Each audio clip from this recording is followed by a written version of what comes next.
that snowstorm. Oh, you're good.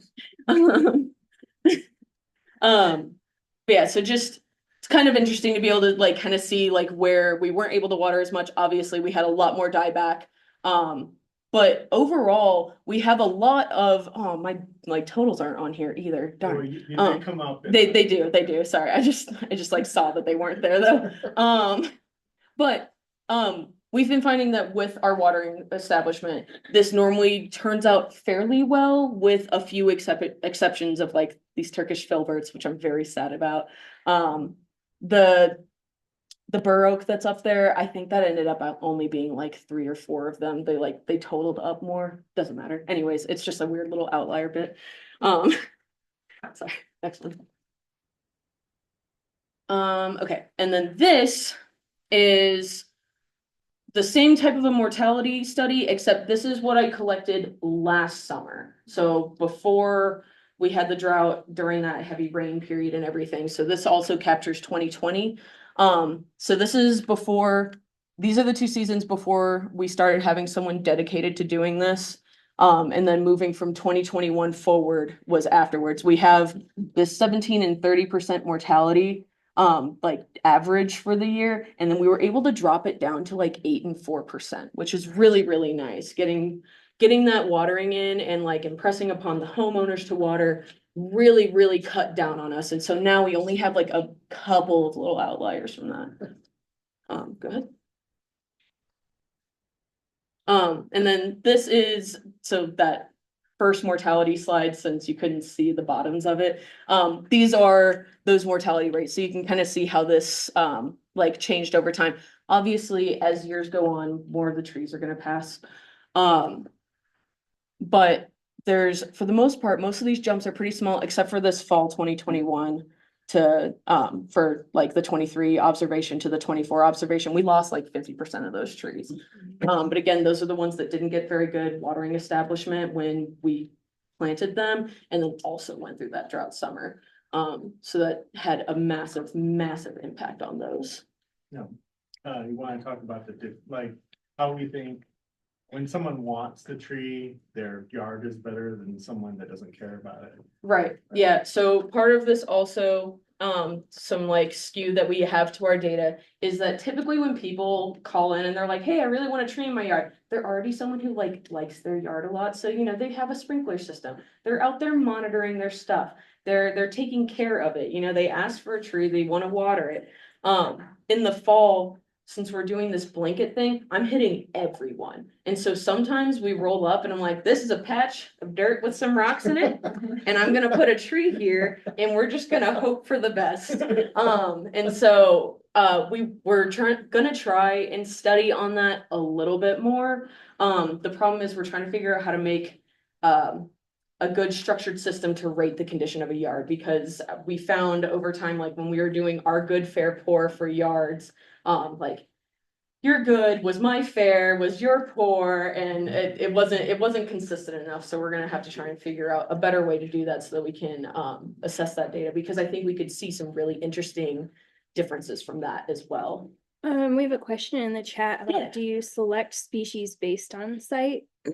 We do some site selection for species. So we like, for a lot of those yards that are like mostly dirt, like we typically will slap an elm in there, because like almost none of our elms die.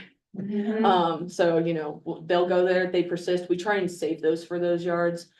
Same thing with like some of our catalpas and stuff like that. They normally can handle a rougher yard condition than Sure. say like some of the maples. The maples we try to save for nicer yards because they're finicky. We have another question in the Yeah. chat about how many trees are you planting in each season, and are you checking every tree for survival, and about how long does it take you to check them? Gotcha. Yeah, sorry, I definitely forgot that. We plant about 200 trees per season. So 400 a year. We're hoping to scale that up soon, but right now it's the 200 per season. And we do go out and we check every single tree. We run down that entire list to check them, just because each one's in a different spot, and I, don't want to like skew and like only end up sampling like a certain species or something, just because like those happen to be the addresses that we went to. So that's kind of our tactic for that. We just go and hit all of them. It takes us about 2 months. It's like most of our summer work for my crew. Are they containerized or B&B? They are primarily 5 and 7 gallon trees, containerized, a couple of 15s depending on. Those folks back there grow them for us. Yeah, we get most of them from Fort Collins Wholesale Nursery. Every once in a while, a little bit of supplement from Super Trees as well. We wanna talk about like that originally you were doing 1 year and then. Oh, yeah. One of the other things that we did for like the data collection here is originally when we would plant the tree, we would go out just the first year after it was planted to go and look at it, just to do like a non-warranty check, just to see like, did it make it through its first year? If not, let's take it out, replant it and keep moving forward. But you know, if it made it past year 1, then we wait until its 5-year structure pruning appointment before we typically make it back to it unless a homeowner calls and asks us to come back to it. We've been finding that typically it's around like year 3 that if a tree makes it, they're normally gonna survive unless something happens to them drastic. So now we're monitoring the 3 years. It takes extra time for us to go out and check all of those, but it really gives us a better capture of what's going on. Also because like we're able to start seeing things like this, like next year we'll be able to look at the 2023, 2024, and 2025 mortality, and see how that is grown and changed. Did you say you're doing structural pruning at year 5? Yes, That's the first time you're touching that tree aside from planting? I would like to do it earlier, but, right now. Especially for those elms, man. Oh, God, I know there's a few of them that I planted my first year and I drive by and I'm like, oh, that's gonna be so bad. Yes. Do any pruning at planting originally? We don't do a ton of it. Normally, when they come from the nursery, they seem fairly shaped up, so it's not something that we're as worried about. You know, obviously, if something happens and like while we're transporting it, like a branch gets broken or something, we will prune that just so that it's not hanging out there. But oftentimes our stock is fairly good, so thank you for that. Yes. I'm not sure if you're gonna get to this or not, but how is this project funded? City Oh, funds. this is just city funded. Yeah, Okay, this so is there's just, no investment from the property owners? no, this is just me doing my job. Um, yeah, Next slide. yes. If it'll go. There. It's the computer's world we just live in. All right, this one's also gonna be a little bit rough. This is the average twig extension for the trees per species. The way how we do that is we go out, we measure, and obviously we can't make it to the very tops of every single one of these trees, but we go out there, we measure, get kind of an average at the base, look at the top, try and make some like educated estimates of what those averages look like as well. And then we take that information and we put that in. So this is just like the average growth per year that we're seeing on these different species of trees. Obviously like Green Mountain Sugar Maple did really great with like 10 inches of growth on average per year. And then we also have, you know, some of these, like we're finding more of like our oaks down at the bottom. They're slower growers. We knew that.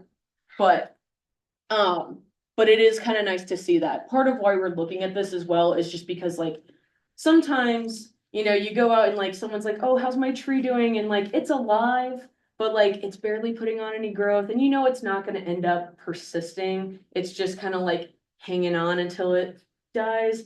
We're gonna try and start using this as a little bit of an indicator for that as well, just to kind of be able to assess, be like, okay, well, we know that these should be growing about this much per year and yours is only doing like a third of that.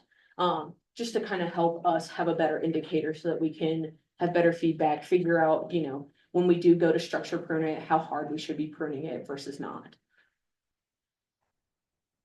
And then this is just a top 10 list that I made using the mortality, the average growth, and also some pest resistance.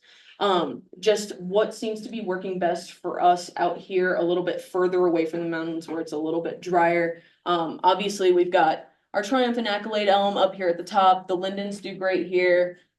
Braintree another elm, our Princeton elm, the flash fire maple, Western catalpa, Kentucky yellowwood, swamp white oak. Those have been showing the most promise for us. But now that we're getting better with our watering establishment, we're also starting to trial more trees because we're finding that more of them will persist as long as we get that establishment watering in.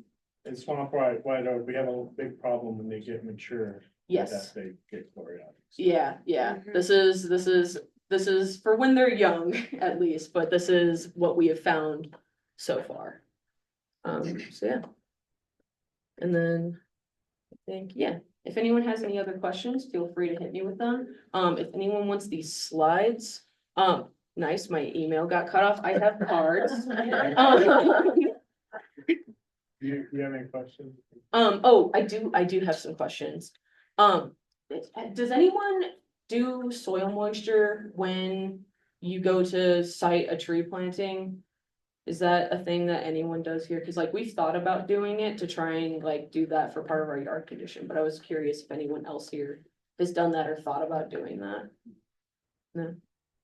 Okay. Like using a soil moisture probe. Yeah, yeah, just to kind of see what it's like in there. Yeah, instead of saying good, fair, poor, say, okay, the soil moisture looks like in this range, so we'll use this species rather than that one. Yeah, I mean, that can vary so much depending on like if Right. the day before you got a wet snow or That's true. like, I mean, yeah. I did a planting last April, 2 Aprils ago, and it had poured and like I was shoveling mud, but generally it's like a really rocky, Really dry dry. site. Yeah, that's fair. Yeah, and that's kind of why we hadn't fully branched into it yet. We're just trying to find something so that we can like, have like a concrete range for our yard conditions.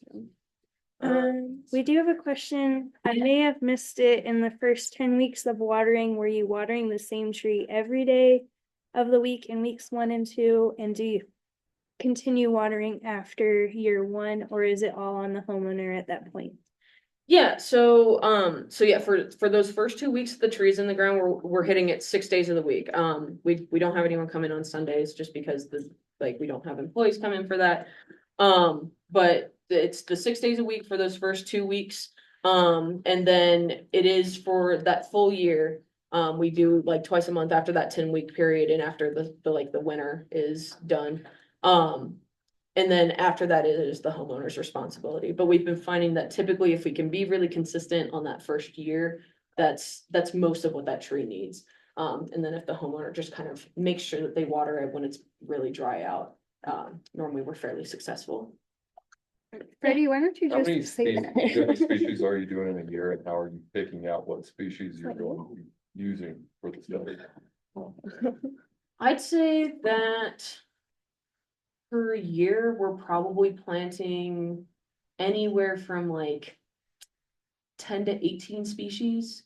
Part of that is just what's available on people's inventory lists, right? Like I go for the things that I know go well here.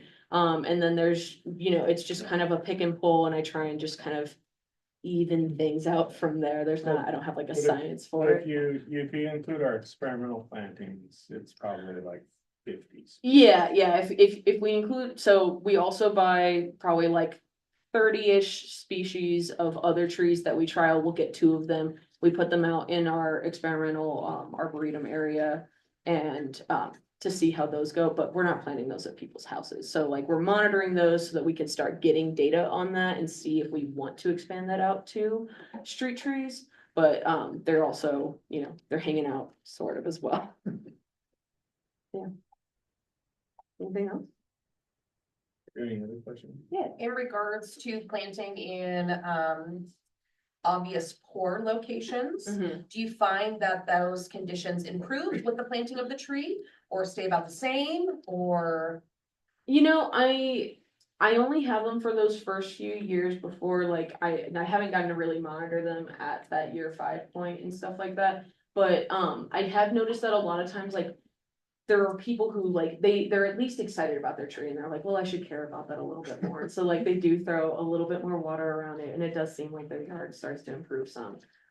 We also have people who, they'll come up and they're like, oh, thank you for doing this, like I had a tree, it was in the middle of my yard, I cut it down because I thought I hated it, and then my house got so hot. And like, and now I just want a tree back here again, and so, we do get a lot of that, and so like, I know it does have a positive impact on people, and they'll come back, they'll ask, they're like, how many years until my house is gonna be cool again, and I'm like, Big while. yeah. I've been working at this longer, before Lon got Yeah. here, and anecdotally, no, the yard condition Okay. doesn't really change.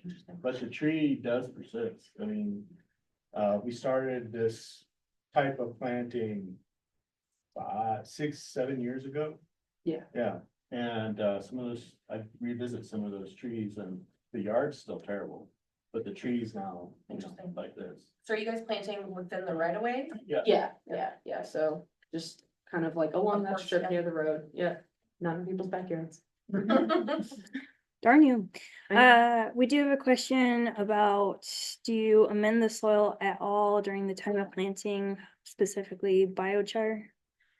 We've toyed with it, I have biochar, but we have not really done that yet. Part of the reason being just like, they're gonna expand past that area where the biochar is, and it's not gonna be there still. And so I kind of want them to just start adapting to the yard that they're already in, like, just go for it, you'll make it. And that seems to be doing fairly okay. We'll probably try it once we've like got our system down a little bit more. I think we're like finally getting to the point we're smoothing out.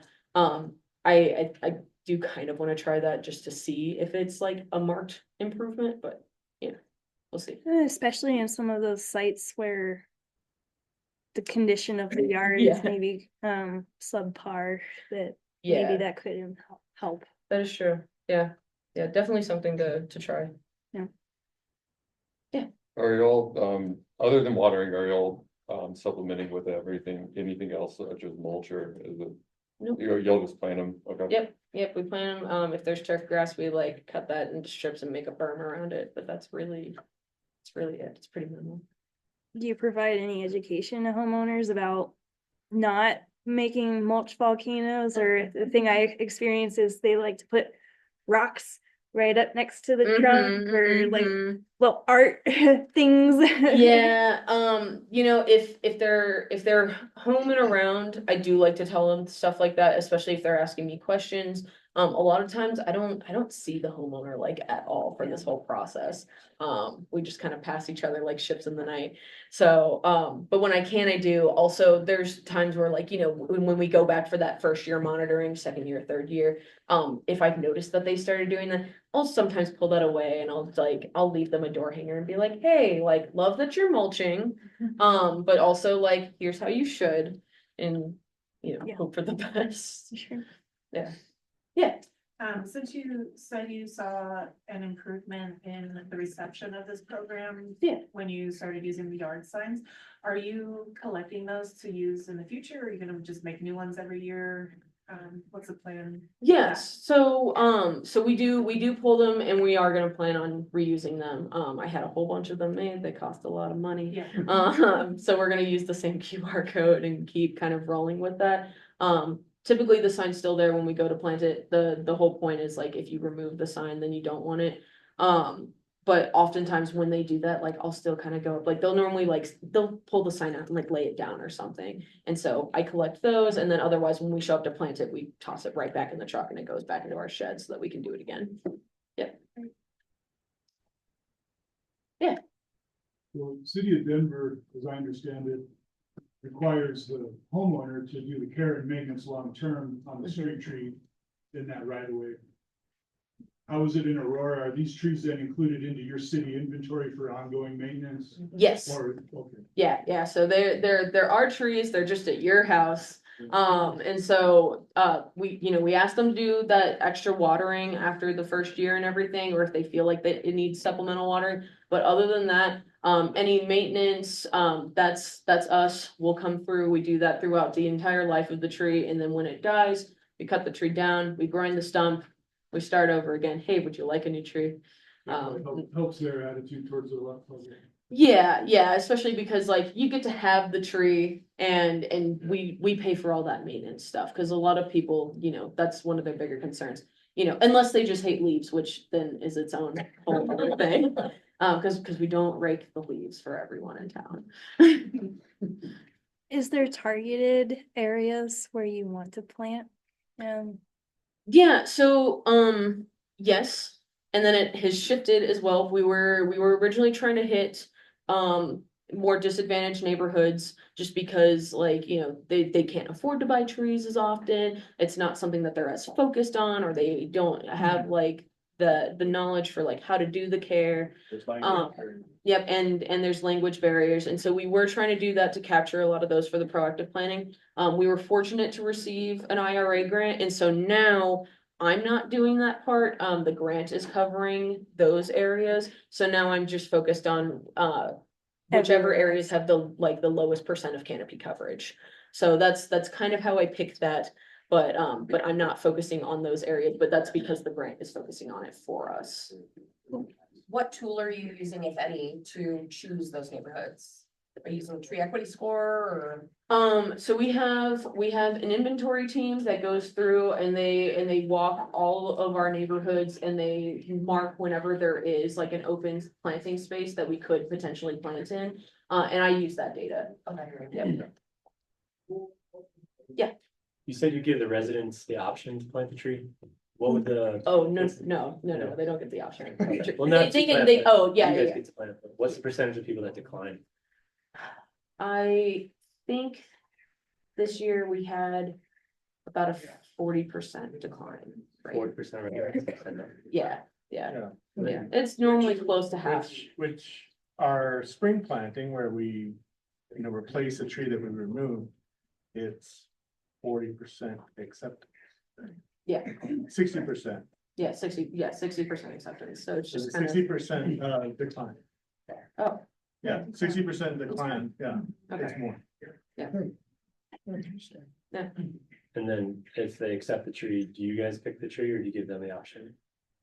For the most part, we pick the tree. If the homeowner's there, you know, and they're excited about it, I'll definitely be like, do you wanna come and look at what's on my truck? And, you know, we'll talk about it. If they, you know, if they have a yard, like a certain site that I'm just like, that tree's not gonna really do very great here. Or like, you know, a super well-watered yard, and they're like, oh, I want that elm. I'm just like, let me advise you a little bit, you know, but for the most part, like if they wanna pick it when I'm there, we do, but we don't let people pick in advance. They can let us know their preference. I try to honor that as often as possible.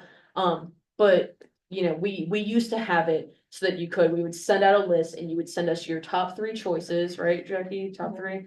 Yeah, and then we would go through all these acrobatics of hoping that we ordered all the right trees 8 months ago and try and do that and then inevitably get to someone's house where like all of your top 3 picks are already planted and now they're mad because like I said I wanted this and now I have this tree.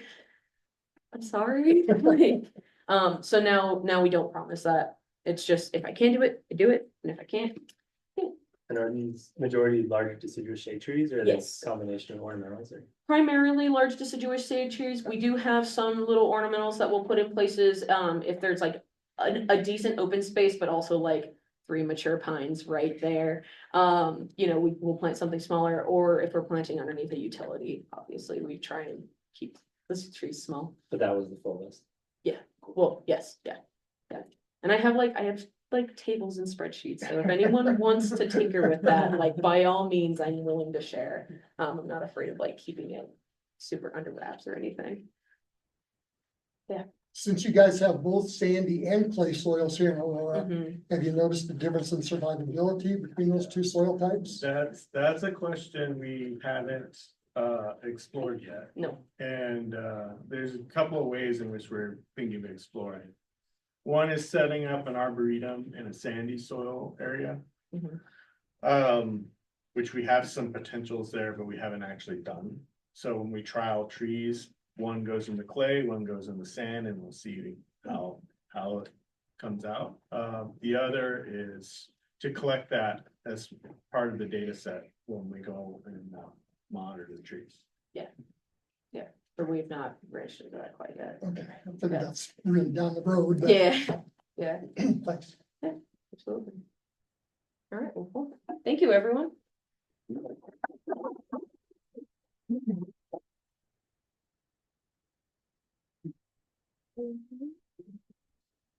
I'll start next. You want a quick break before you go? Yeah, everyone can take a quick break. Let's take a quick, let's say, It's 9:52. 7-minute break. We'll be back right at 10.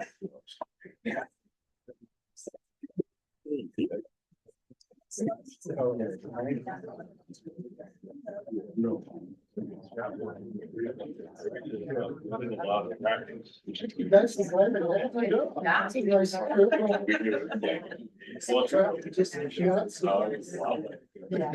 I sit in the back seat.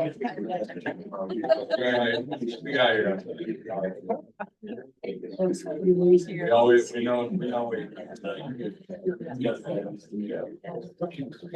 I know. My stuff got cut. Yeah. No. Oh. I would have missed like 3 accidents.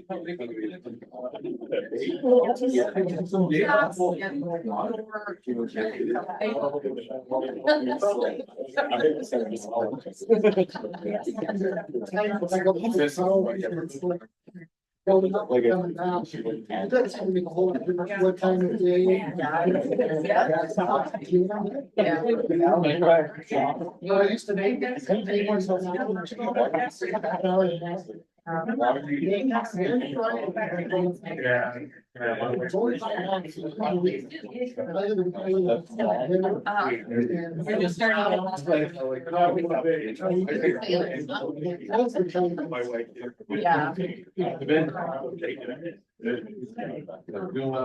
State of affairs and- Lot of it. Yeah. Oh, there's the fire.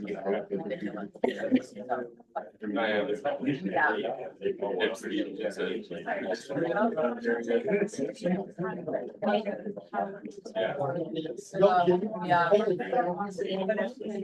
I've seen.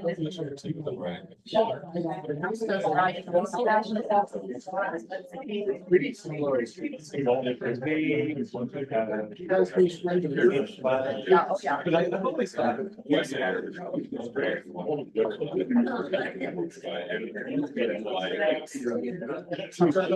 Yeah.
And I was gonna ask like.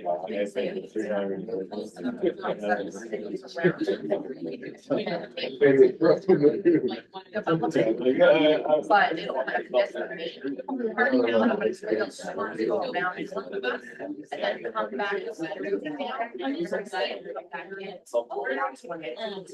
We're just like, right, it's like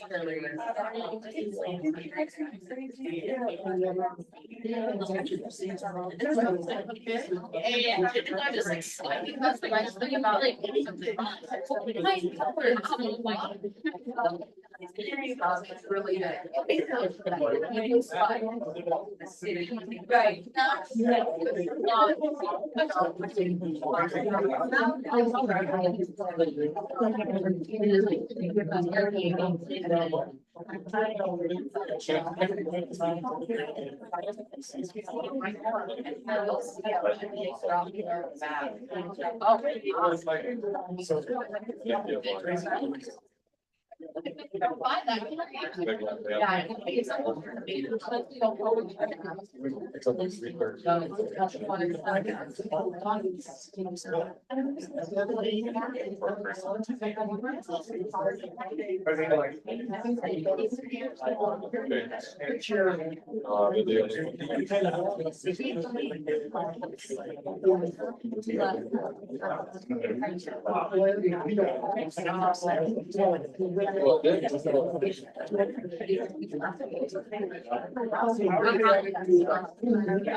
No, unfortunately, there's a lot of my ordinance requires development to have that,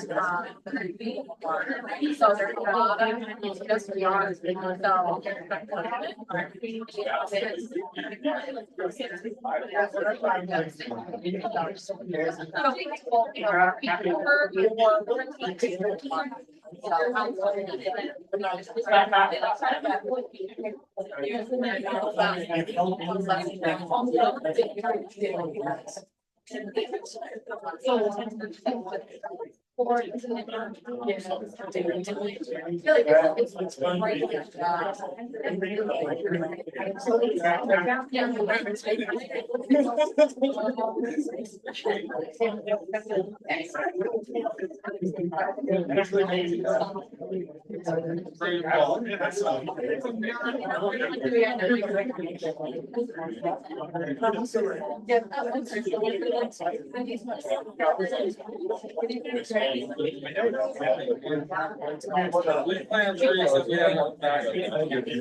And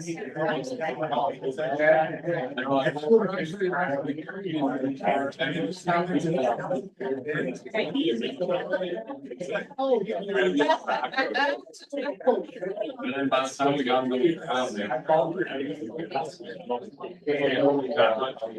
It's like, dump it in the hole, and next thing you know, it's. Like, we should have done that.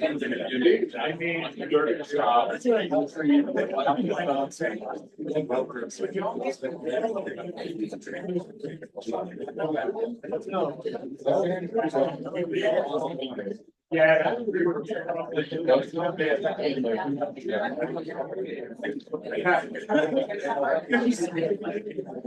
Okay, so I'm still taking it last week.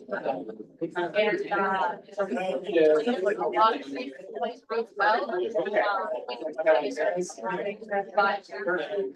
just have not done a lot of except, maintenance and, you know,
All right, ready? I am ready. Excellent. All right, everybody. Where are you going to get here?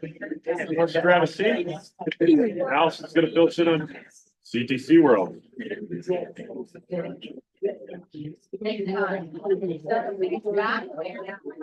I sit here? You can sit there. Just my first trivia, so you got some time to relax and not be stressed out, right? I don't think it's not bad. Do we need to have some for CEOs? Yeah, we can have some out now. I see some folks leaving. Technically, the CEUs are for the two first presentations, so if you want them, you know what to do.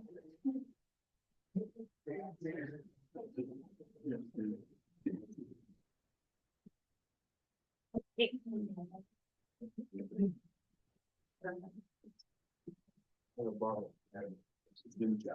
So, CTC community grants for 2025, the application is up and running and accepting applications now until January 15th. So this is just to give you all an overview of the program itself and to give you some helpful tips as to what we're looking for our community grants.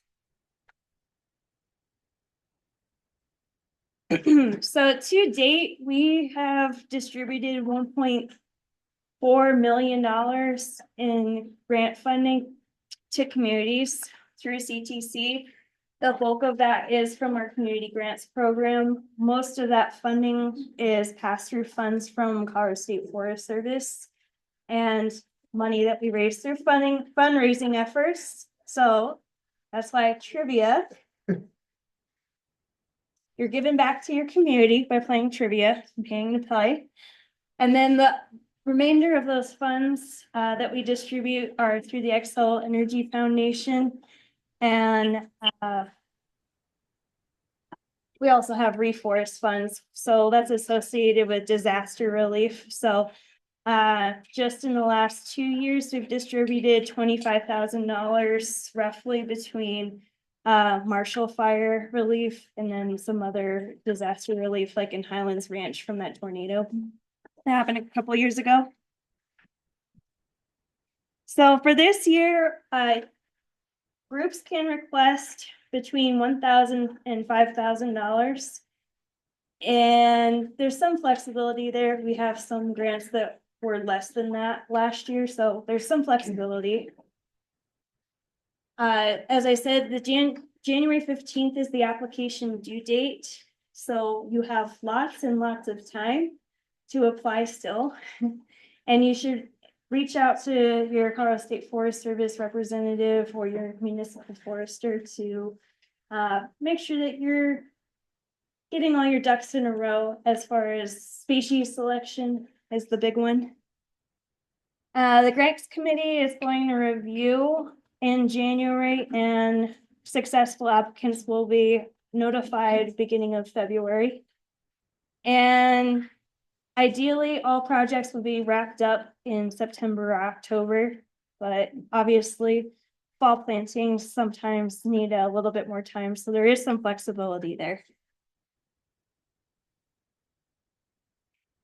The most important thing to note is that we do a 1-to-1 cash match for this grant funding. So for every dollar that we give you, you better spend the same amount. We have some exceptions to that built into our application where communities can basically note special circumstances where maybe that might be burdensome to actually accomplish. Following BMPs is very important. We're not really interested in any experimental methods when it comes to planting trees. So something that we've received on grant applications in the past was the use of mycorrhizae. The research is kind of spotty on whether it's really that useful, and it's not currently part of the best management practices for planting, so that's not something that we're interested in funding. Species selection, we reject a lot of grants because they choose stupid species like calorie pear, so Neil knows how much I hate calorie pear. You need a long-term maintenance plan if it's a planting grant. So we have in the application, we actually request a 3-year maintenance plan for your project.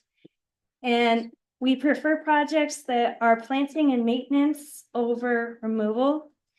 If there's organizations that are looking to remove trees, there's grant funding available through CSFS that they can apply for to do that. But for the most part, CTC wants to see trees planted and maintained. We're not interested in funding the mass removal of trees. We are giving some priority to disproportionately impacted communities. So if a project falls within those boundaries, according to the CSFS website, those will have some priority. CTC members, that also helps a little bit. So if you're a member, you get an extra point on your application. And Tree City USA is also beneficial to the application as well, just to encourage participation in that program. I'm going to give a couple of examples of some of the projects that we have funded over the years. I did this presentation for the Western Slope, so most of them are examples from the Western Slope, but you'll see that it's either 1-to-1 match or it's well above 1-to-1 match. In the example of Grand Junction, they had other supplemental grant funding. So we're just kind of icing on the cake, if you will, for that project. So the city of Grand Junction did a really cool project back in 2020. They were experimenting with planting bare root trees in an aquaponics system starting in April. And it's basically the idea behind it is that you're giving that root system 6 months of a boost to grow, and then they're planting those trees in the fall. The cool thing is this project's still ongoing. Those are pictures that I took like 2 weeks ago. So it's scalable. That's one thing that we really like is projects that are scalable. They have longevity and they're not a one-time thing. Increased species diversity. They're also sourcing high quality, low cost trees for the community. And it's kind of an example of some of our openness to research. Our grants aren't typically geared towards research, but this is definitely on that side of experimentation. They produce a root system that's just incredible. Yeah, I think there's some videos out there of Rob pulling out these like really incredible root systems. Let's see, here's the slide. Okay, so this is a project in La Vida that was like 2022, I think. What we liked about this grant is that volunteers were planting the trees. This was from the La Vida Tree Board, so all volunteers. And they were educating residents on tree selection and maintenance. And this project is still ongoing. This was actually the second year of the project, so they asked for funding after they had already had success. So just basically continuing the longevity of the program. Trees or shade, and shade are the answer. This is a project in Durango.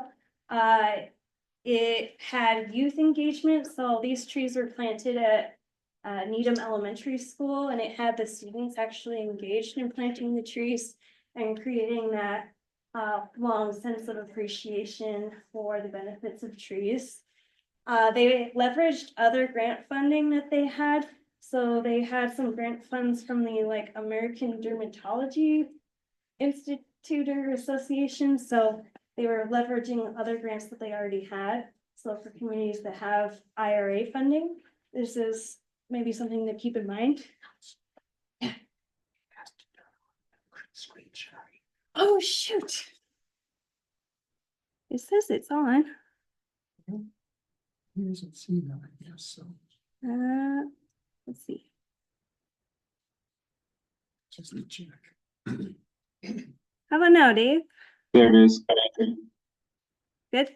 Okay. Cool. And it's just expansion of existing program, again, where they were already planting trees at the school. They were just continuing the program. This is my community, just up the street there. I have applied for 2 CTC grants, so we got funding in 2021 and in 2023, and hopefully 2025 as well.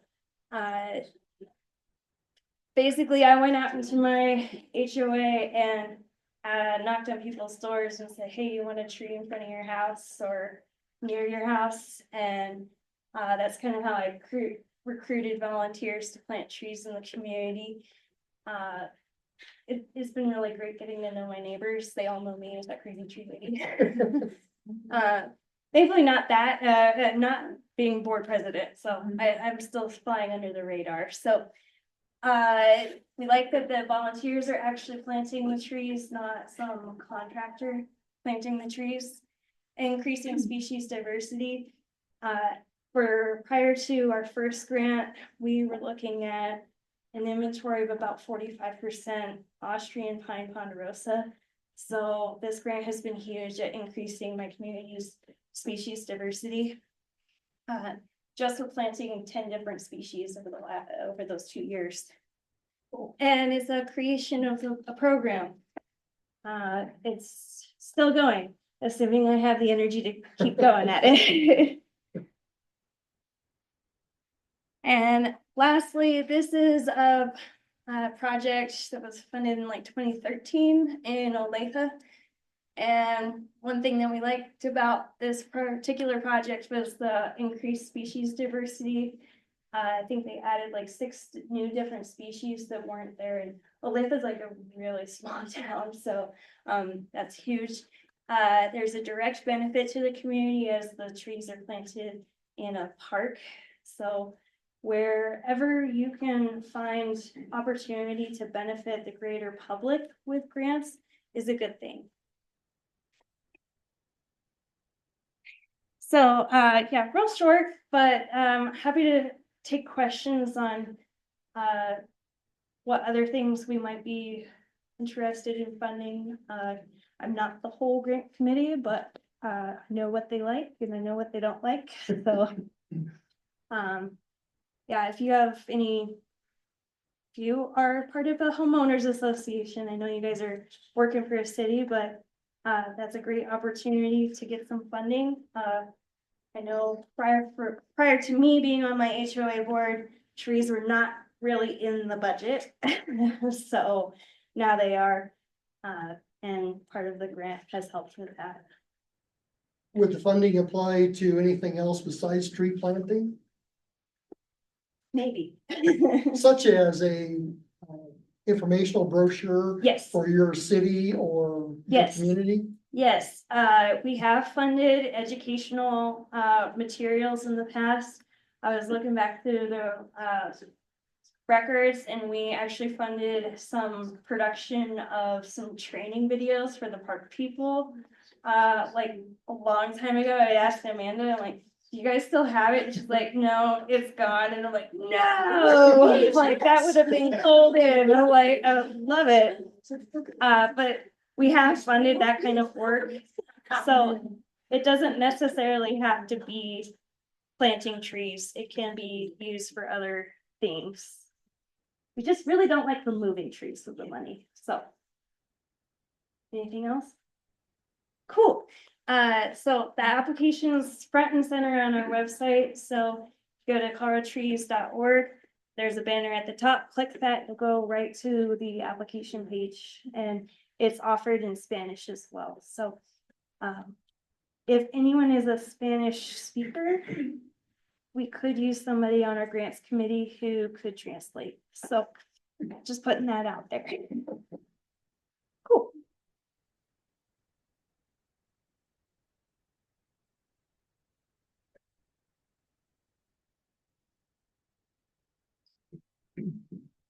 Also, I think you had a question on the chat. Do I? Let's see.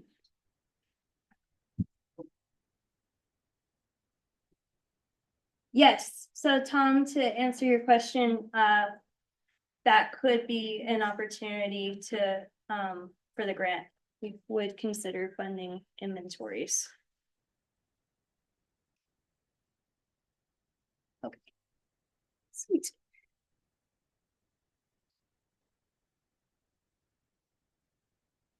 Okay.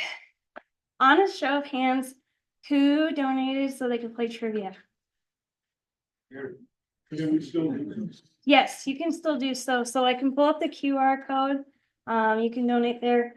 I will take cash. I have lots of witnesses. That way I'm not accused of any impropriety there. So, yeah, but please, you know, the money goes to planting trees, really. So if you like planting trees, it's $5. So, folks online, you are welcome to play trivia. You'll just have to submit your responses through the chat. It'd probably be easiest if you just play as individuals rather than teams, but if you wanna team up, you can do direct chats to people. So, I'm gonna take probably a couple minutes just to get it set up. So, if you're gonna play trivia, let's do teams of 1 to 4 people. So, for the, people who don't like others, they can play by themselves. And you guys can, if you want to like condense yourselves and then maybe come up with a team name, that'd be cool. A clever team name. Yes. It's for the QR code up there for folks. And how do you need help on this, Allison? How can we be of highest best use to you? Yes. Amanda, are you Alex Trebek or Dana White today? Vanna? Vanna? You want to be Vanna today? You can be Vanna. She said I gotta keep score. Never been. Can you help me? Huh. Trying to figure that out. This is trivia, this is our first trivia. Delving into it. Well, it's just like wait for people to- It's a bigger meeting today. Good problem, huh? It is a good problem to have. I'm gonna chip in. So I'm all about cash. Yes. How do we know who's paying and hasn't? Sorry, what was that? How are you gonna know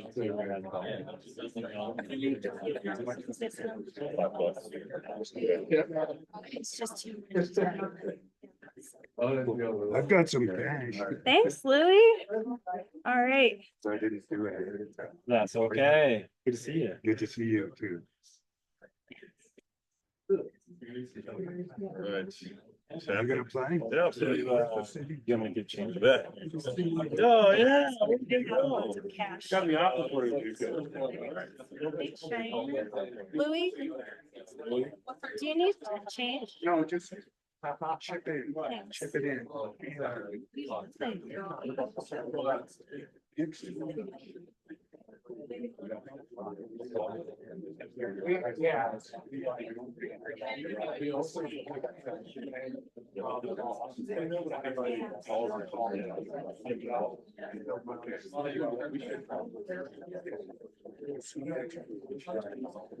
Yeah, whatever. I got there.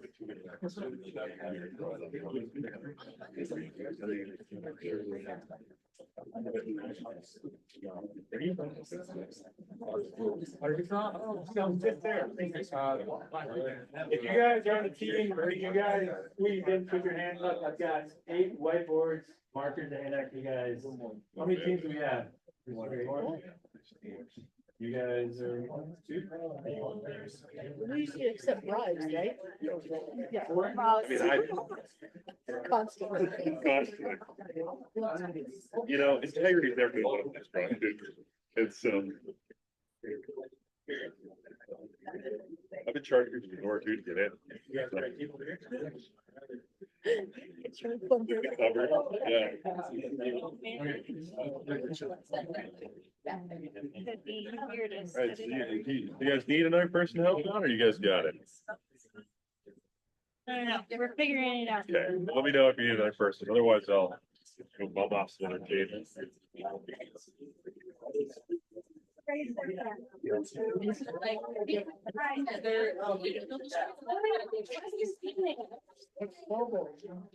Los Lobos? Okay. Next team leader. What about this team? What's your name? Name. SSPRD. Okay. Simple. Love it. Tree cats. Tree cat. Funky oak.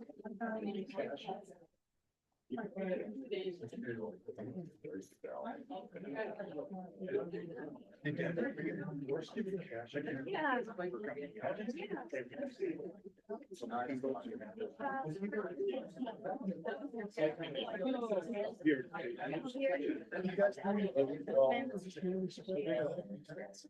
Okay.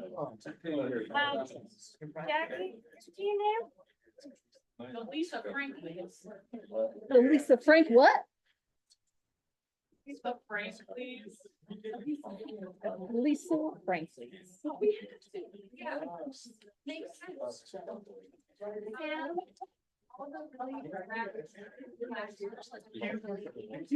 The what? Uh, Yes. yeah.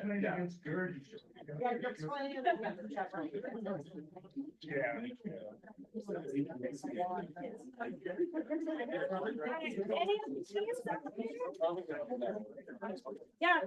Maximus, 4 times. Oh,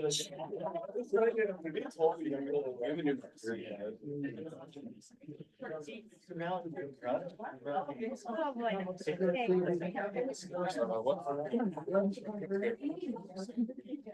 We're not asking for it. Not Boulder.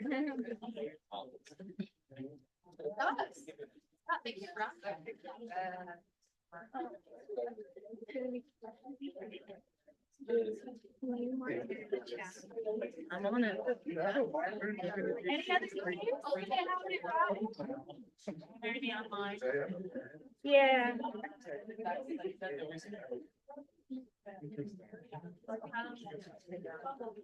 They're all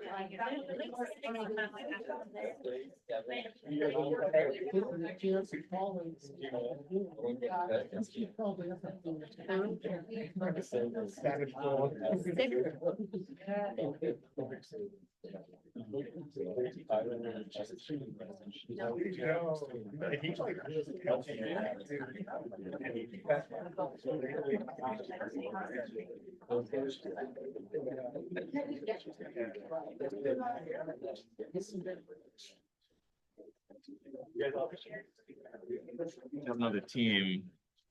Oh, there you go. Oh, yeah. What's your team? Ruby. Ruby? Ruby. It's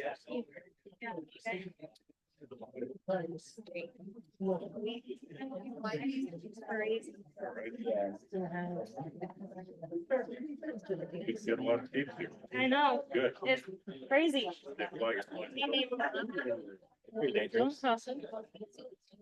Are these all the same? Or these different? Okay, so it's just one.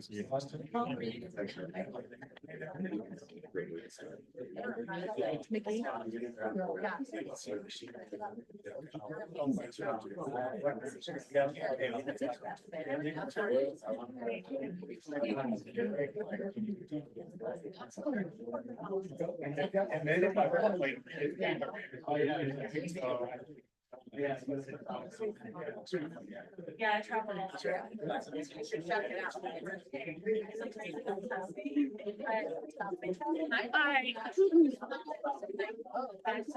So folks who are online, for your CEUs, sorry guys, can I get some slides?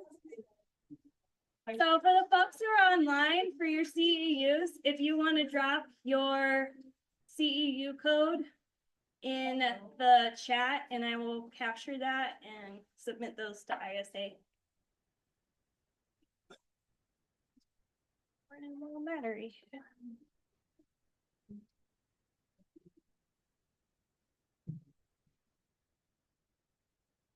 Okay. Number 1 rule for this game. No cheating. No phones. You'll switch mine out? Yeah.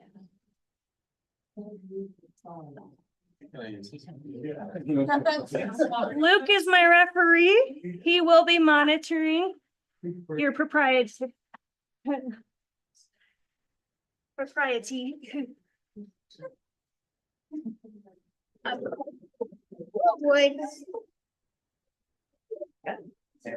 You know, all of the things to fall that are on these tables, that's the best thing.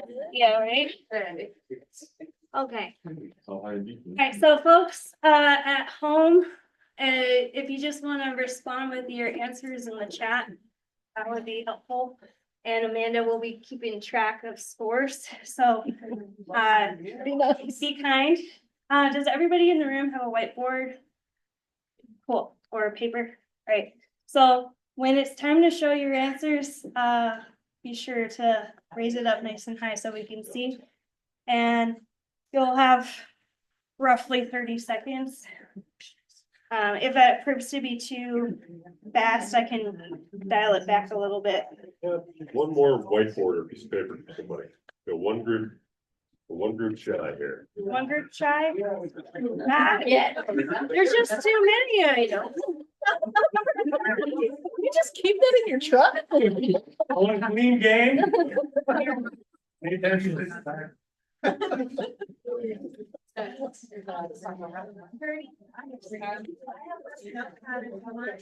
think they just got one, Tara. Okay, all right.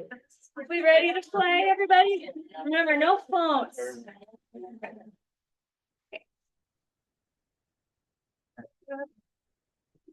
Yeah. Yeah.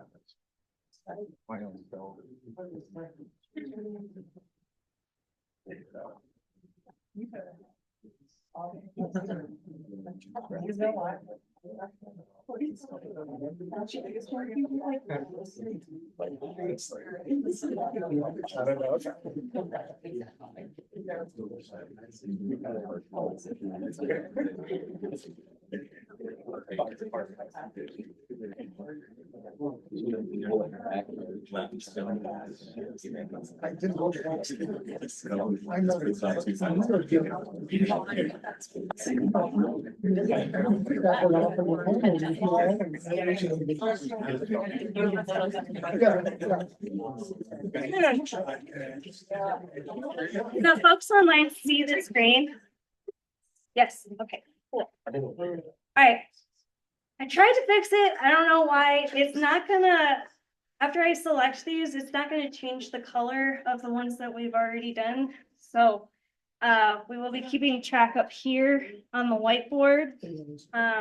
Folks at home, hopefully, you guys are keeping track of which ones we've done already, but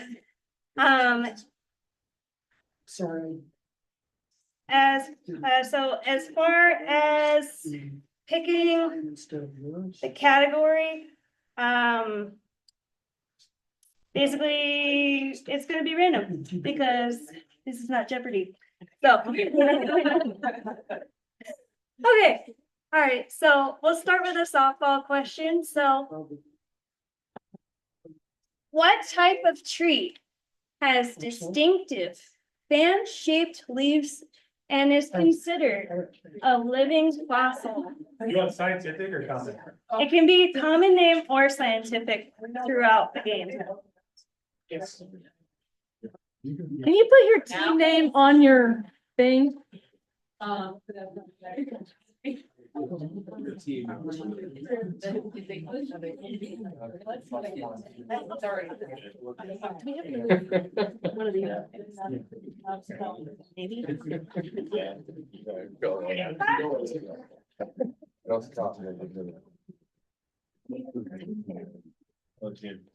that?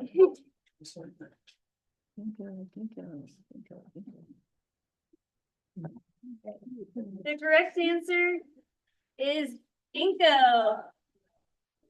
It's a common name or botanical. So if you really wanna be cooler than everybody else. That's good.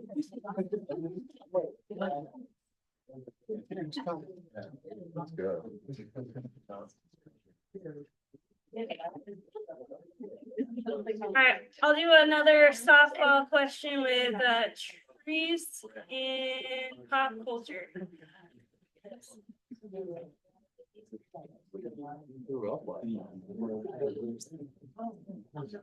In the Harry Potter series, which magical tree is known for its violent tendencies and is located on the grounds of Hogwarts School of Witchcraft and Wizardry?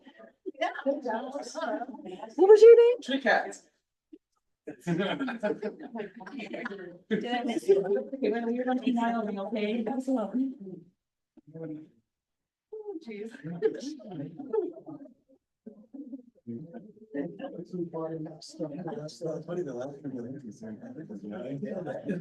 right.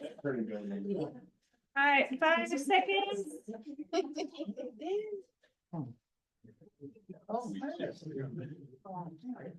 All right.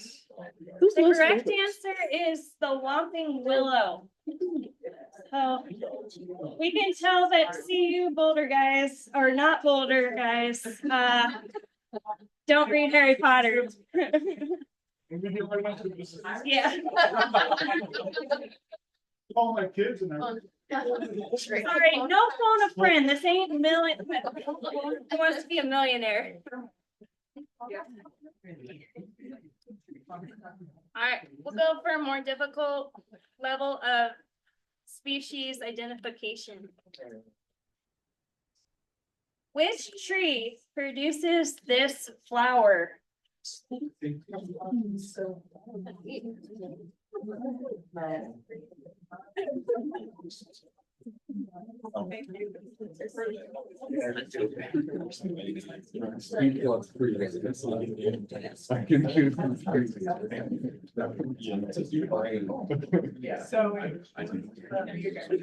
5 seconds. Oh. All right, time's up. So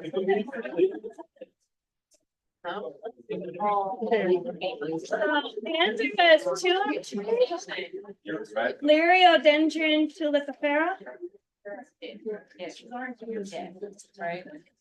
I think tulip poplar is another common name for it, so that'll be accepted, so. Hey, that's what they taught us in the South. Ain't in the South no more. They got it.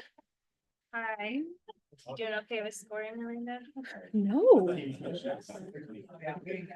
Tulip what? I had it written down. I think it's already got it. Okay. We have it. Three cats? Who's in the corner over here? I just erased it. We have it. They got it. We got it. Yeah, we got it too. Los Lobos? Who's my Los Lobos? Did you guys get it? We got it. Got Yeah, we're both saying. Oh. And then Ruby's got it.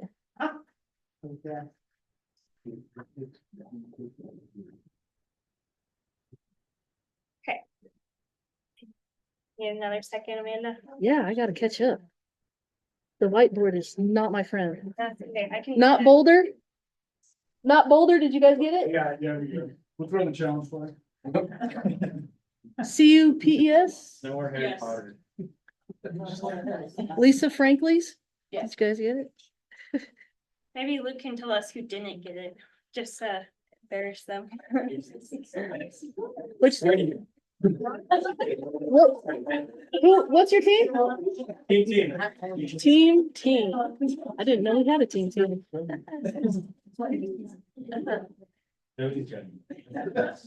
All right. Give Amanda a couple more seconds to. Thank you. Sorry, everyone. There's just so many of you. Okay. All right. Which category? First one I hear gets it. Uses. Uses. Okay. Uses for 10. Known for its tall, straight trunk and deeply furrowed bark, this tree is the main source of the popular softwood used in construction. What tree is it? That's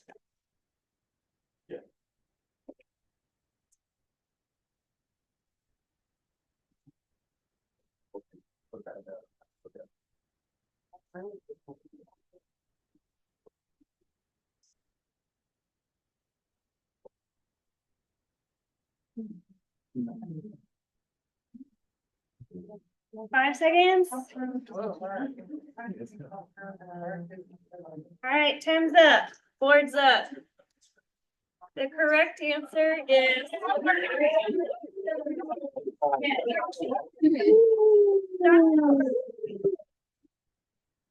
Los Lobos?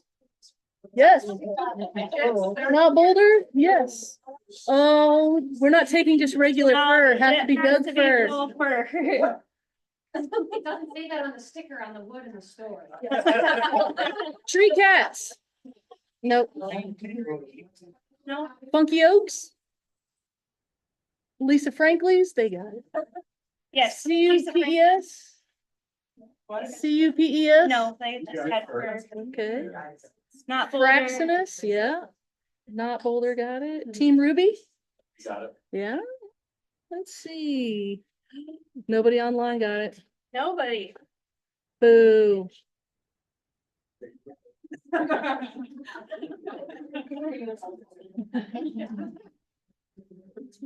Let me know when you're ready, Amanda. Yeah, I'm going to do a quick function so we can get running totals.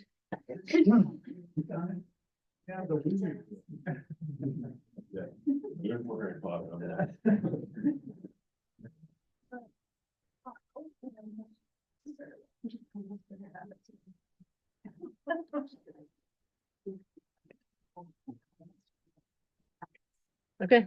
All right. Pick a category. First one I hear gets it. Pop culture. Biology for 10. The outermost protective layer of a tree's trunk is called what?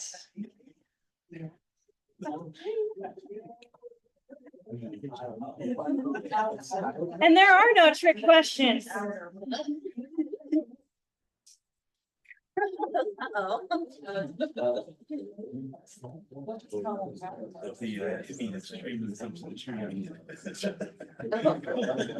Five seconds. At least there's one side. Time's up. Board's up. Bark. Bark. Bark, bark. Yeah. I think everybody got that.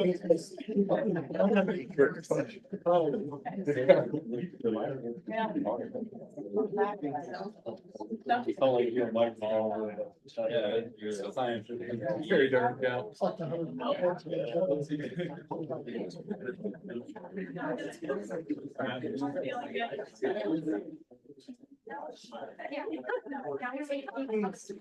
Man, it just when you're ready.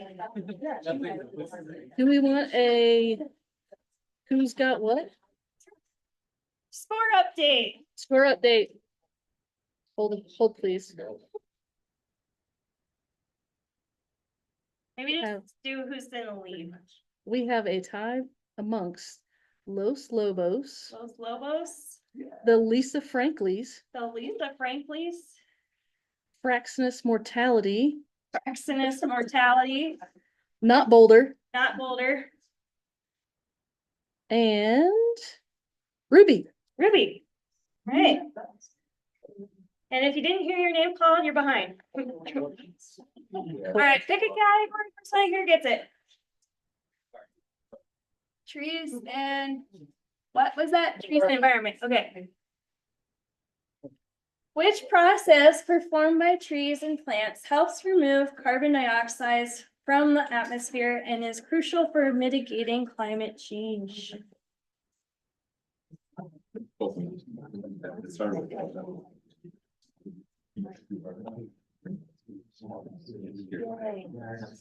Judges can be bribed also. Alright,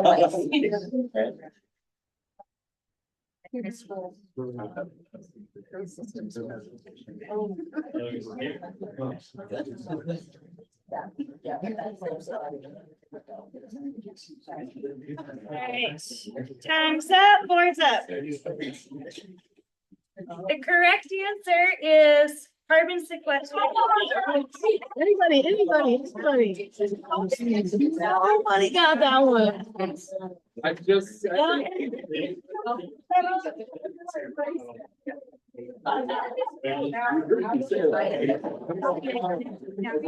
Nobody got it. No. Well, that makes it easy for scoring from Amanda. Thanks everybody. Math is hard. Okay. Let's choose an environment. All right, first category here. Species. Species for 30. This bud scar is sometimes described as a monkey face. Which tree species is characterized by this bud scar? We'll see who remembers taking winter ID.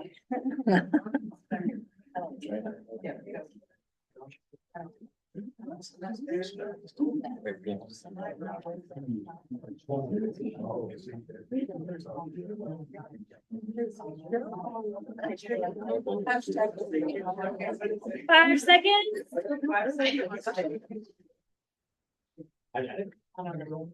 Time's up, board's up. The correct answer is black walnut. Go.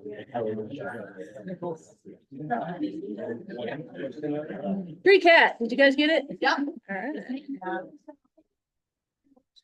Lisa Frankleys. Lisa Franklin's? Oh. Ruby? Boulder? No, or not Boulder? Yeah, all right.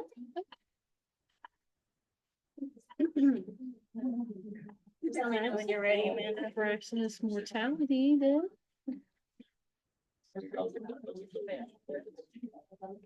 All right, we're good. All right, first category I hear. Pop culture. Pop culture. Pop culture for 20. Named after a distinctive desert tree, which U2 album from 1987 became one of the best-selling albums of all time and features songs inspired by the American landscape. So all you Gen Xers are like, yes, it's my time to shine.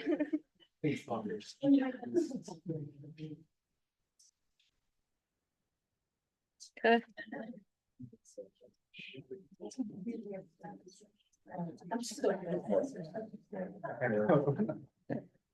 5 seconds.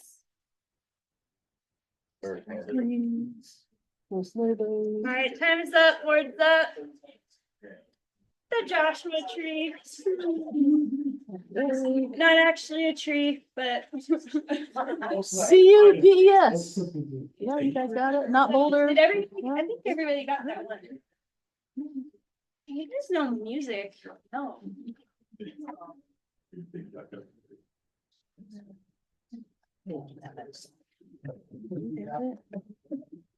All right. Thanks. First category I hear. Uses. Uses for 20. The bark of this tree is commonly found in the Mediterranean and is harvested to make wine bottle stoppers. What species is it? It's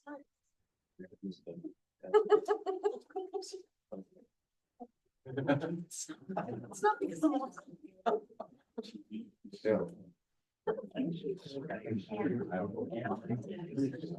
10 seconds.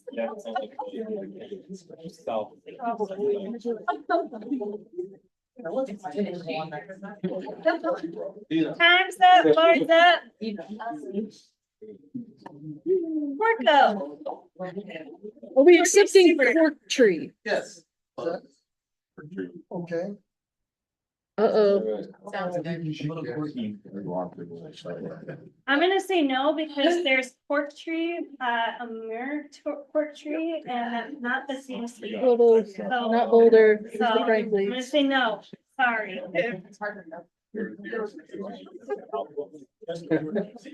No. Not Boulder. But did you, no? No, Got you. Fraxinus mortality. yeah. Ruby? Ruby? No. Got not Boulder, got Los Lobos. What's your team name? Team. Okay, When you're ready, Amanda. gotcha. Yep.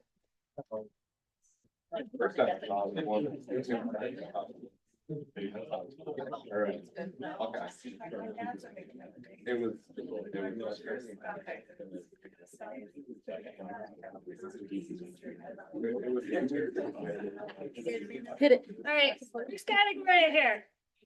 Uses for 30. The syrup often used as a topping for pancakes is made from the sap of which tree? Corn syrup.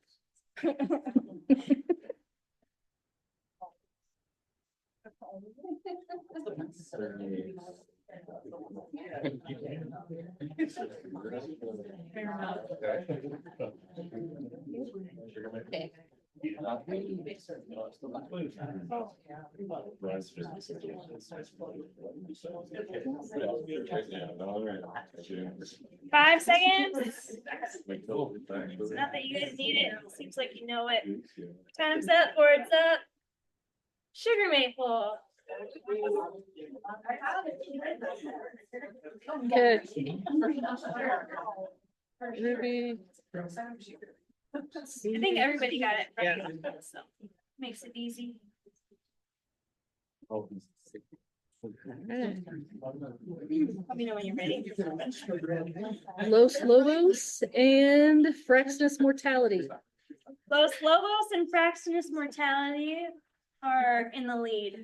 Excellent. Alright, first category, Biology, biology for 30 good for 20. or 20. We're doing 30, sorry.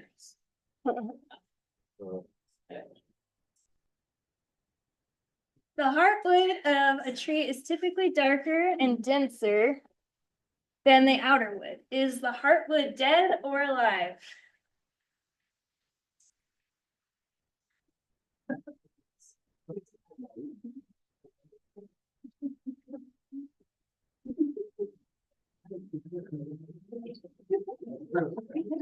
So. 10 seconds.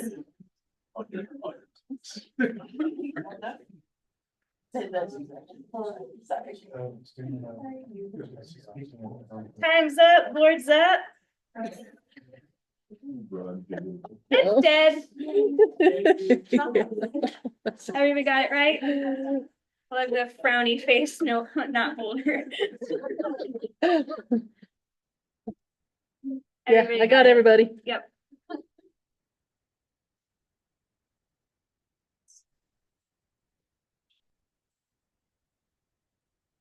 Let me know when you're ready, Amanda. Okay, first category right here. Pop culture for 30. In which Oscar-nominated film does a large mystical tree known as Oh my. Iowa play a central role, serving as a spiritual gathering place and source of life for the Na'vi people on the planet Pandora?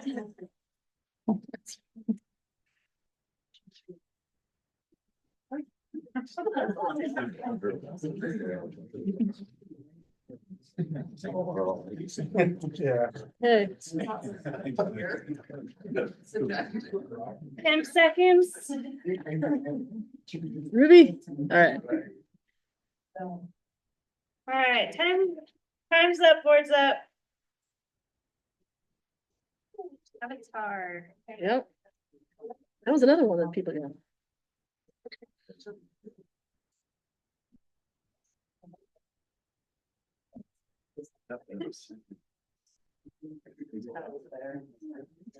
You good, Amanda? Yep. Okay, first category here. Species. Species for 40. Which tree has a unique reddish sap that looks like blood when cut, leading to its nickname, the dragon blood tree? So this one you have to have the plant in it.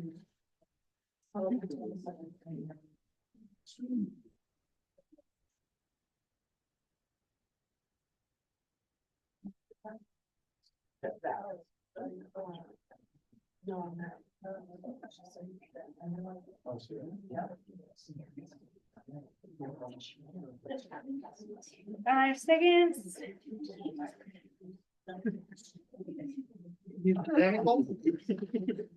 Time's up, board's up. Nobody knows it. Oh. Oh Jason man. Hinabari.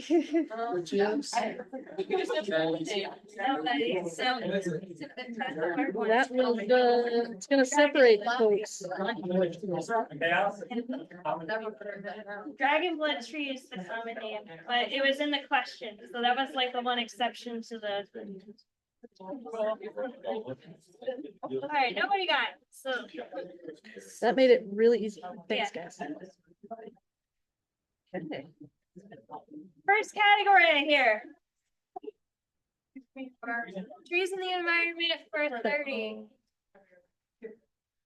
In addition to carbon dioxide, trees help remove other harmful gases from the atmosphere. Name one toxic gas that trees can absorb, which is commonly produced by cars and industrial activities.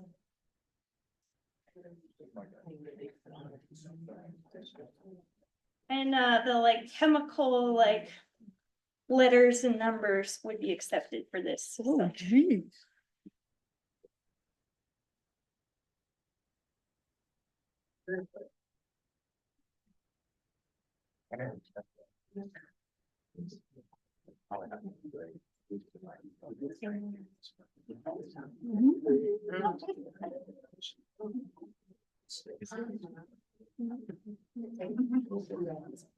Time's up, board's up. So nitrogen dioxide. Oh, nope, can't take it. I don't think anybody, Did anybody get it? oh, Los Lobos did. Lobos, go Freddie. Even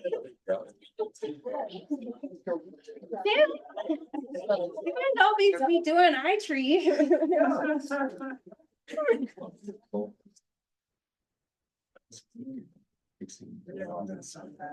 So that was choosing the Ohio. You ready, Amanda? Yeah. All right, shout out category out, please. Uses. Uses for 40. Which tree's wood is traditionally used to make wooden keys on a piano due to its density and resonance?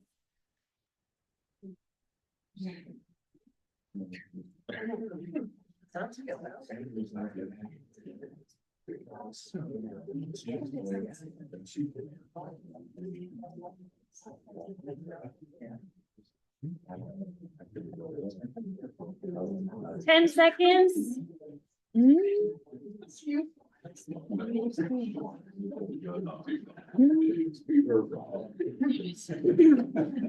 Time's up, board's up. The answer is ebony. Who had ebony? Fraxness did. The Lisa Franklin's did. So who had ebony? Who had ebony? CUPES. All right. Right on. Okay.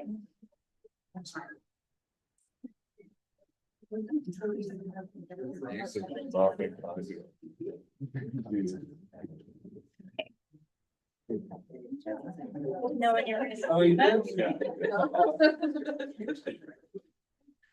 Okay. Shout a category out. Biology. For 20, since I missed it. Oh. What part of the tree is responsible for transporting water from the roots to the leaves? The spelling count. Yes, spelling counts. Spelling counts. Tree cats. 10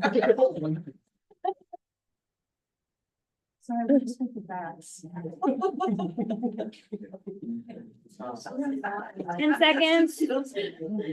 Not Boulder? Not Boulder. All right. Time's up, board's up. Silo. Yay. Everybody got that one? I should hope so. Well, no.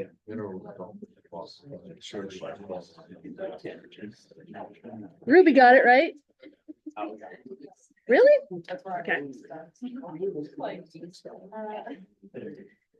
Rico, that was on day one. I'm going to, because I taught you day one.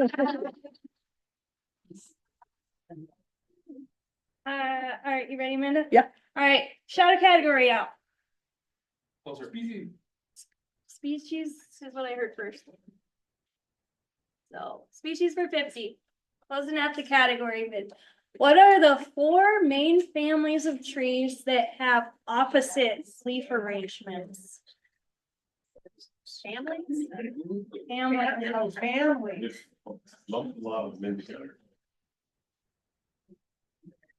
There is an acronym that is something sometimes helpful. Yeah.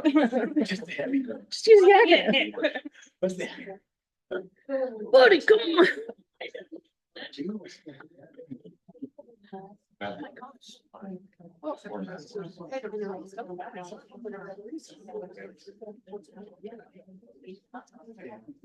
Five seconds. All right, time's up, board's up. Yeah, do we get partial credit? No.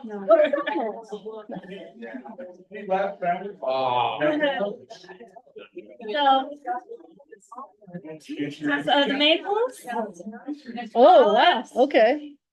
horse chestnut, and dogwood. What's the? So the acronym is Mad Dog. mad horse, yeah, yeah. Uh-oh, H3AC no longer exists. it is Sapendacia. Yeah. Okay. Yeah, Yeah. H3AC. Yeah. Oh, man. Yes. Yes. Okay. Yes, I would accept that. Yes. Oh, no, we did get that. We got. Yeah. Yeah, no, Yeah. I didn't think so. Alright. So, There's also. Los a lot. Lobos. You got Los Lobos, two. did anyone have all Oh, yeah. four? I mean, they did the mad horse. Mad horse? Yeah. Did not get. It could be either, Okay, yeah, Three cats. did get that one. Funky I said I would accept Dash. Praxinus. That's how it's taught. They're good? Okay. Lisa Franklin's. Did you guys get notes? CUPES? Cubes? Yes, no? Okay. Ruby? Teams? Okay. Right, score update, Amanda, when you have a second. Okay. Let's see. Let me double check. Yeah, not Boulder, I got you. Team updates. Number 1, Los Lobos. Number tied for second is the Lisa Franklin's. Oh, wait, I'm sorry. Let me back up. Tied for first, Los Lobos and Fraxinus Mortality. Tied for second, the Lisa Franklin's and not Boulder.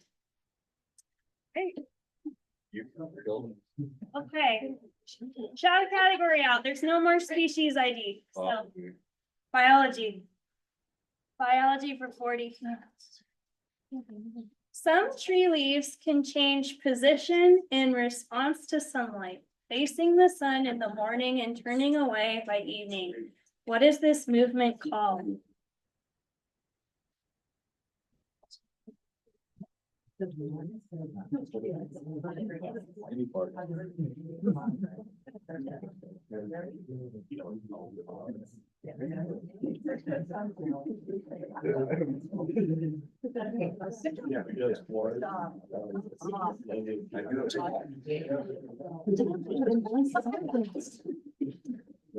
Five seconds. All right, time's up, board's up. Heliotropism. Oh, man. Check that phototropism is Los not Lobos. also. Okay. That's.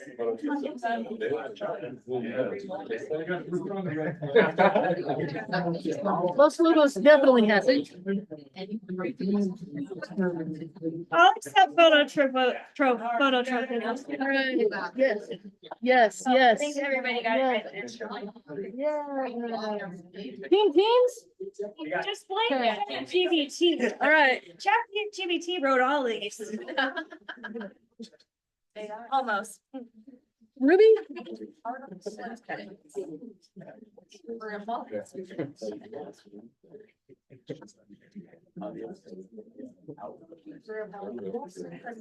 Let me know when you're ready.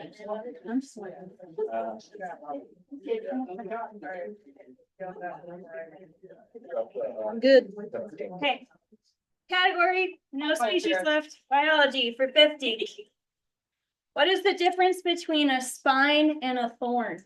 Ooh.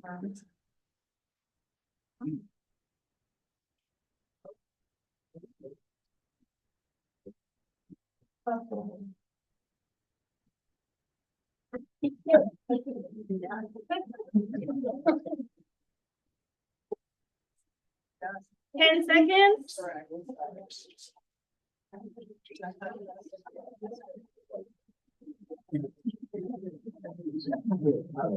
Time's up, board's up. So spines are modified leaf parts. Thorns are modified stems or branches. No. We did it backwards. Spinous a leaf. All right, Lisa Yep. Franklin's got it. Fraxinus? Well, we put spines are epidermal. And branches are. No.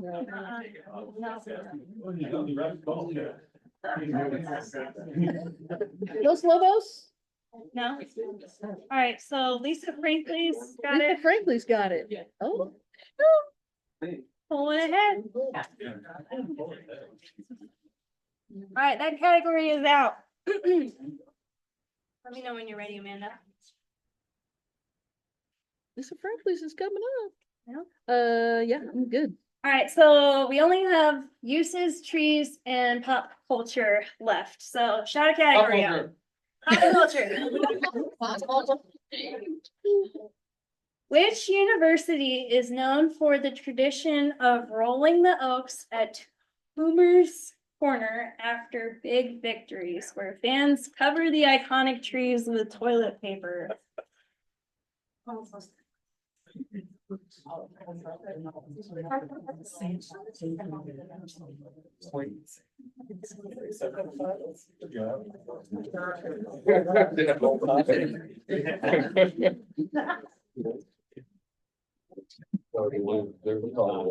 Question. 5 seconds. Okay, time's up. Board's up. Auburn. Oh. Auburn. Alabama. So you got it. Are we accepting Alabama? They got it for sure. No, Alabama is not this. Alabama's No, not Auburn. no. Okay. If you want an Alabama Auburn person in here, they would like, John Harvey Updike poisoned those trees. yes. Oh, jeez.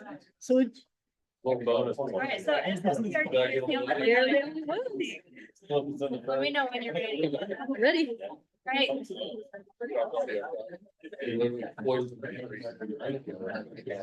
Shout a category. Environment. Environment for 40.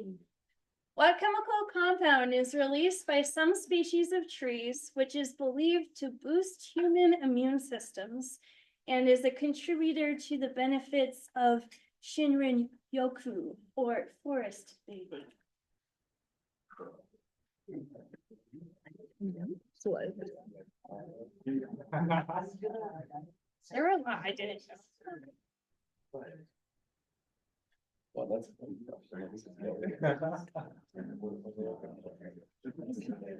10 seconds.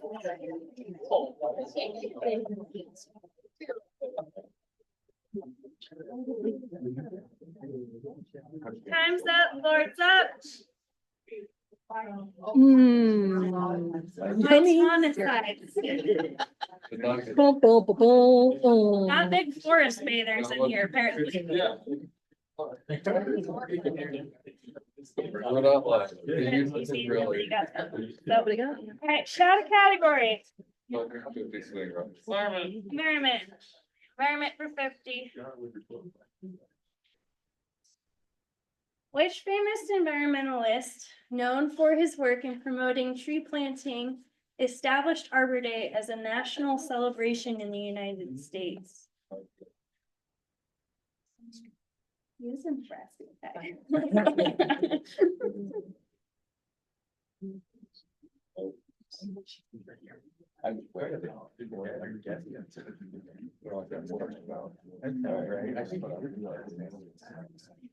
Ten seconds.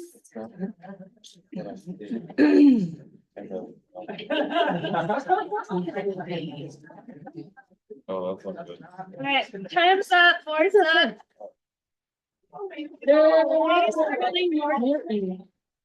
Alright, Ruby.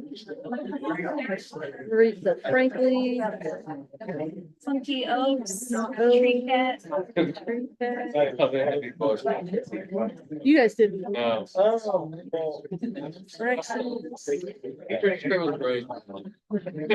Los Lobos? No.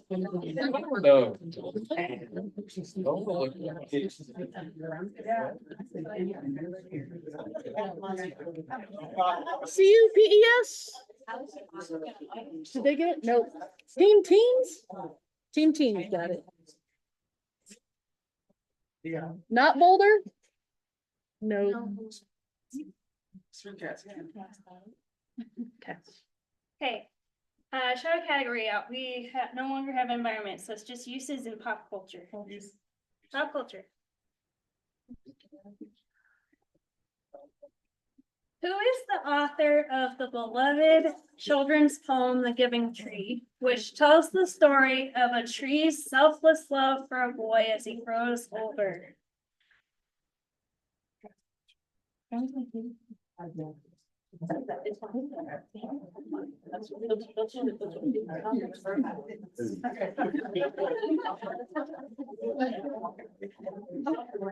Oh, what you guys have? That would be. All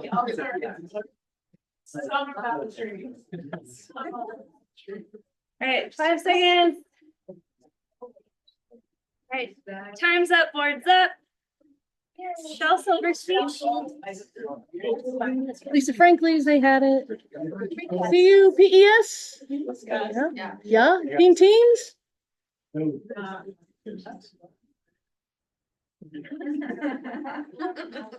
Ruby? I got you, not Boulder. Ruby?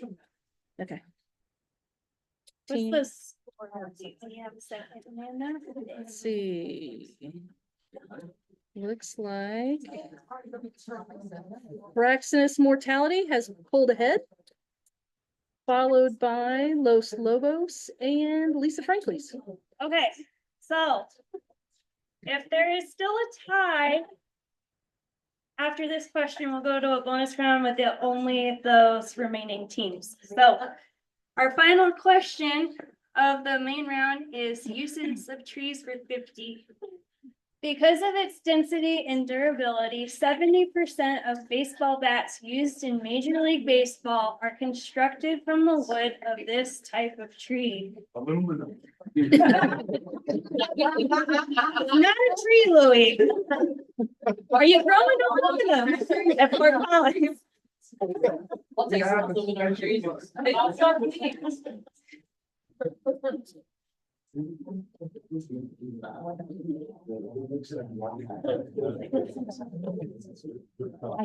have a difficult problem.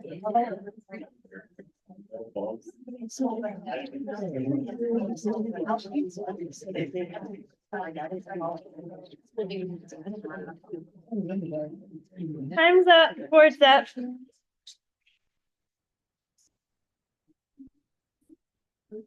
The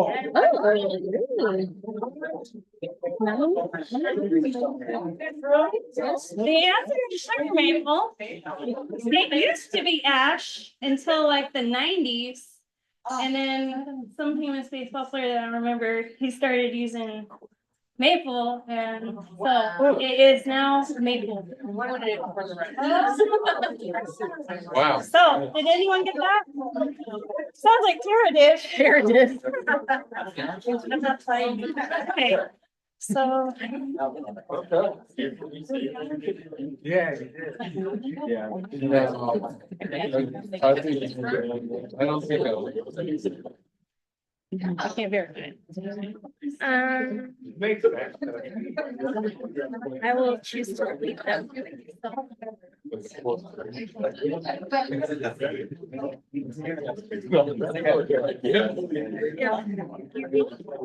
Wait. That would work. Maybe they have it. Because it is after 10. So, okay, who said, do we have a winner? Please tell me winner.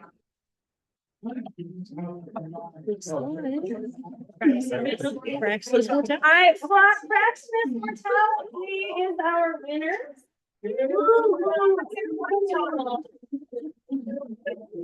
Fraxinus, I have some awards for you guys. So can you come up? Their final score was 170. Wow. Nice. 170. You guys are the. Oh, were they living? Huh? I mean, there were some that they missed.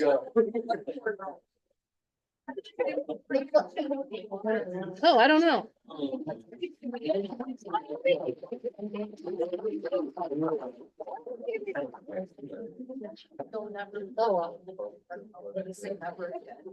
All right, Oh my God, you know what I did? Oh. Anyway, awesome.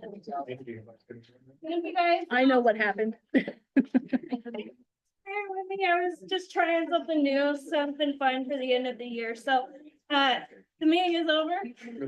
So, Freddie, if you have anything. Thanks, Allison. Thanks, everybody else for coming. Awesome. We'll see you again. Our next meeting is January 21st, I want to say. Yes. We're doing more trivia? Good. We can do short. Or more trivia? Louis votes for more trivia. I'll be there. All right. Excellent. Thanks, guys. CEUs, if you haven't done it, I have them somewhere. There's So, a sheet back here if you need to sign and it. same for the online folks. If you did not put in your CEU, your basically your ISA number, I'll submit that. So. All right. Thank you guys for playing. I did promise some prizes, so I'm gonna do what y'all like college, like teacher talk. Woo! Guys, woo! Get it right. Oh.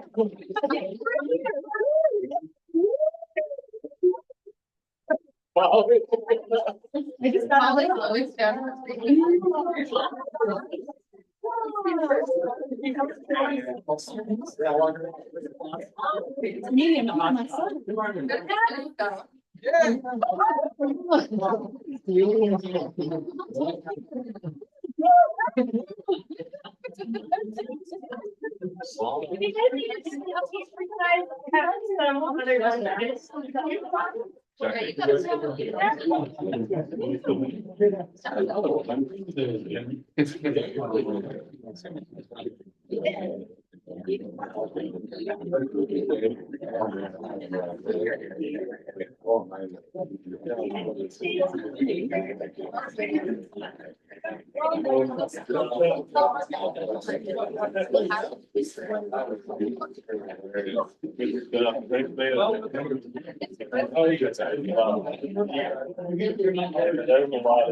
Everybody has it on. Are you going to the Christmas party? Yeah, right? I'll be there. Yes, everybody says big hugs. I'm supposed to give you a high five. Peace out.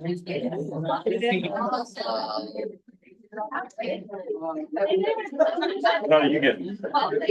Your cut. Give me some off the top.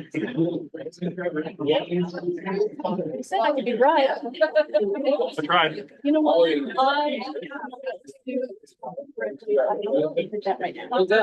because I was gonna say, I got 450 points. I was like, who's that?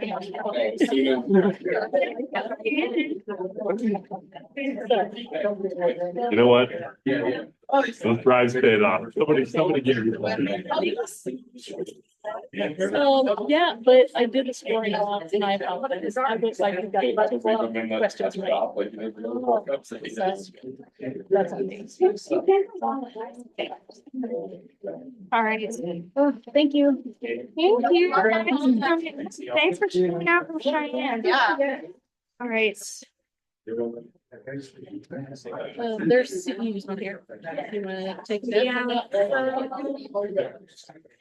think it should automatically save the chat as soon as I can. Pretty good. Give me an ask. You remember that Saved it. wide Oh. Thanks, ladies. That was really fun. Hey, that was a lot of fun. Thanks for being here. Sorry, man, I'm like, I don't even know whose computer is this at this point. Oh, I feel so bad.